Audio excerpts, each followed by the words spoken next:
2013 সালের 5 ও 6 মে শাপলা চত্বরে নির্মম গণহত্যার বিচারের দাবিতে ও শহীদদের আত্মার মাগফিরাত কামনায় নারায়ণগঞ্জ ওলামা পরিষদের উদ্যোগে 6 মে 2025 মঙ্গলবার বাদাসর হাজীপাড়া মাদ্রাসায় আলোচনা সভা ও দোয়া মাহফিল অনুষ্ঠিত হয়েছে। অনুষ্ঠানে প্রধান অতিথি হিসেবে উপস্থিত ছিলেন কেন্দ্রীয় নায়েবে আমির হেফাজতে ইসলাম বাংলাদেশ ও সভাপতি ওলামা পরিষদের আল্লামা আব্দুল আওয়াল সাহেব দা বারাকাতু ও আরও উপস্থিত ছিলেন হেফাজত ইসলামের কেন্দ্রীয় আমির আল্লামা আব্দুল কাদির সাহেব সহ নারায়ণগঞ্জের স্থানীয় ওলামা একরামগণ। সে সময় শহীদদের জন্য দোয়া করেন আল্লামা আব্দুল আওয়াল সাহেব। দোয়া শেষে শহীদদের সন্তানের হাতে কিছু অর্থ সহায়তা প্রদান করেন।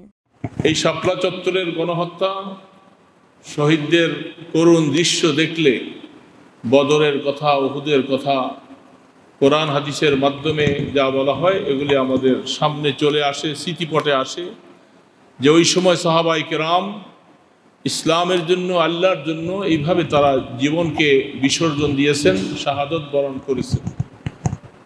তো ঠিক তেমনিভাবে ইসলামের জন্য একদল ইসলাম প্রেমী তারা শাপলা চত্বরে গিয়েছিল আল্লাহ এবং রসুলের ইজ্জত রক্ষা করার জন্য ব্লগারদের বিরুদ্ধে। সেখানে নির্মমভাবে তাদেরকে শহীদ করে দিয়েছেন, রক্তাক্ত করে সব রাস্তায় ফেলে রাখছেন, যেটা কোনোদিন কল্পনা করার কথা নয় যে একটা রাষ্ট্রীয় ক্ষমতা সেখানে র্যাব, পুলিশ, আর্মি, বিডিআর সহ সর্বস্তরের বাহিনী দিয়ে নিরস্ত্র একটা জাতির উপরে তখনকার সময় তৌহিদি জনতা, আলেম, ওলামা, ছাত্র এদেরকে এইভাবে করে বিনিশ করবে, এটা কোনোদিন কল্পনা করা যায় না। পৃথিবীর ইতিহাসে এমন ঘটনা আর কোথায় হয়নি। আমাদের এখন বিশেষ করে 1 নম্বর দাবি হচ্ছে যে পেচিশ সরকারের নির্দেশে আমাদের ভাইদেরকে শহীদ করেছে, আহত করেছে, পঙ্গু করেছে।